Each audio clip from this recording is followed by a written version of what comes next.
Ramai orang ingat, beli rumah ni simple je. Cukup ada 10% down payment, lepas tu settle.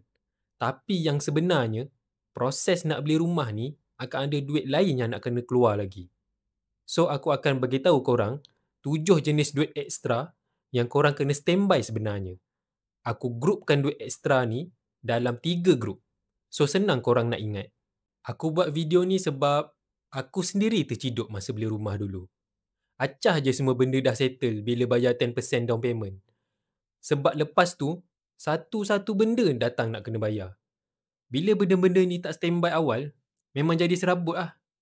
Nak kena pinjam dengan family, tekan lagi personal loan ke, apa-apa je lah.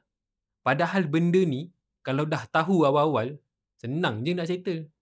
So, grup yang pertama, kau kena standby duit ekstra untuk lawyer fee.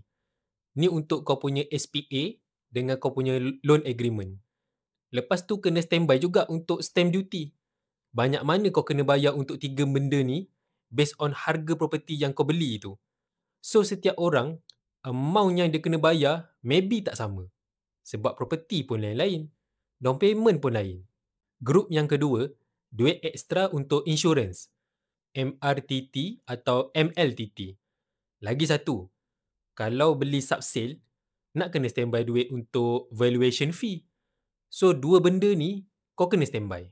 Grup yang ketiga, duit ekstra untuk masuk rumah nanti. Kau kena bayar deposit utility macam TNB dengan air. Kalau rumah strata ke, yang ada security ke, maybe kau kena bayar untuk deposit, maintenance dengan sinking fund. Aku dulu sebelum dapat kunci rumah, aku kena deposit duit maintenance untuk setahun punya. Menggagau cek duit. Lepas tu, kau kena fikir juga untuk renovate rumah. Nak pasang lampu kipas semua tu. Nak pasang aircon lagi. Benda-benda ni bukannya turun dari langit siap sendiri semua. Kau kena standby benda ni. Kalau kau nak, kau boleh WhatsApp aku pasal kau punya plan nak beli rumah. Aku boleh share lagi apa benda yang kau kena standby supaya tak adalah terkejut sangat nanti kalau ada benda-benda yang tak dijangka tiba-tiba jadi. Klik je WhatsApp link kat description tu. Kalau kau tengah survey rumah kat JB dan area sekitar dia, macam biasa, kau tekan link kat description untuk download aku punya Johor Project Cheat Sheet. Dokumen ni boleh tunjuk kau lebih kurang 30 projek yang kau boleh survey dan compare sendiri. Lagi satu, aku ada video yang cerita pasal 3 benda yang kau patut check sebelum bayar booking. Ni biasa orang terlepas pandang.